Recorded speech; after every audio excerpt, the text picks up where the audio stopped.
रात का समय था।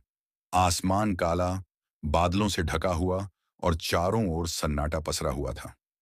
गांव के किनारे एक पुरानी टूटी-फूटी हवेली खड़ी थी। लोग कहते थे कि उस हवेली में कोई नहीं रहता, लेकिन रात को वहां से अजीब आवाजें आती हैं। रवि और उसके दोस्त अक्सर उस हवेली की कहानियां सुनते थे। एक दिन हिम्मत दिखाने के लिए रवि ने तय किया कि वह हवेली के अंदर जाकर सच पता लगाएगा। दोस्तों ने मना किया, मगर रवि नहीं माना। हाथ में टॉर्च और मोबाइल लेकर वह अकेले ही हवेली की ओर बढ़ गया। हवेली का दरवाजा आधा टूटा हुआ था और जरा सा धक्का देते ही चरमराकर खुल गया। अंदर घुप अंधेरा था, दीवारों पर जाले और टूटे हुए खिड़की दरवाजे। रवि का दिल जोर जोर से धड़क रहा था, लेकिन वह आगे बढ़ता गया। अचानक ऊपर से किसी के चलने की आवाज आई। टॉर्च की रोशनी ऊपर डाली तो कुछ नहीं दिखा। वह धीरे धीरे सीढ़ियां चढ़ा। हर कदम पर लकड़ी की सीढ़ियां चरमराती। ऊपर पहुंचते ही रवि ने देखा एक पुराना कमरा, जिसके बीच में एक टूटा हुआ आईना रखा था।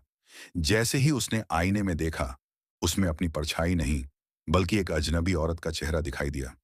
सफेद कपड़े, खुले बिखरे बाल और आंखें लाल। रवि घबरा कर पीछे हट गया। तभी दरवाजा अपने आप बंद हो गया और कमरा अंधेरे में डूब गया। औरत की ठंडी आवाज गूंजी, तुम्हें यहां नहीं आना चाहिए था। रवि ने चीखते हुए दरवाजा खोलने की कोशिश की, मगर दरवाजा जैसे पत्थर का हो गया हो। अचानक उसके कंधे पर किसी ने हाथ रखा।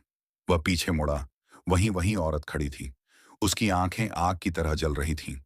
रवि ने टॉर्च गिरा दी और मोबाइल से रोशनी करने लगा, लेकिन स्क्रीन पर वही औरत का चेहरा बार बार उभरने लगा। मोबाइल हाथ से छूटकर जमीन पर गिरा और बंद हो गया। अब पूरा कमरा ठंडी हवाओं से भर गया। आईना अचानक अपने आप टूट गया और टुकड़े जमीन पर बिखर गए। उन टुकड़ों में औरत की परछाई हंस रही थी। रवि ने दरवाजा पूरी ताकत से धक्का दिया और किसी तरह बाहर भागा। वह सीढ़ियां उतरते हुए गिरते संभलते हवेली से बाहर निकला और सड़क पर आकर हाँफने लगा। पीछे मुड़कर देखा तो हवेली की टूटी खिड़कियों में वही औरत खड़ी थी, धीरे धीरे मुस्कुराते हुए। उसकी आवाज कानों में गूंजी, अगली बार मैं तुम्हें जाने नहीं दूंगी।